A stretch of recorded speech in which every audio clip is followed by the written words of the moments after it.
আপনি ওই 10টা হ্যাঁ আপনার যে ওই ইউনিয়ন পরিষদের ডিউ আছে না সেইটাকে ছাড়িয়ে দিয়ে আমার এই বিকাশ আছে এই নাম্বারে টাকাটা ছাড়িয়ে দিন।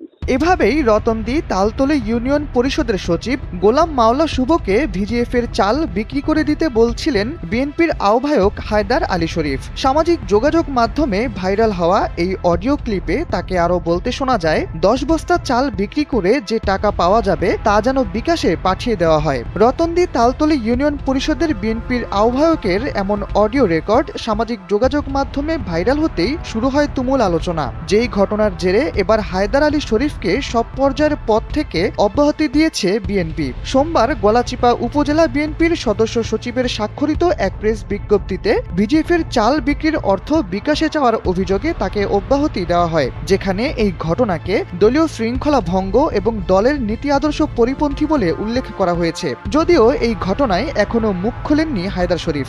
পারফেক্ট ব্লেন্ডের ফ্রেশ মশলা, ভালোবাসার স্বাদ অটুট থাক।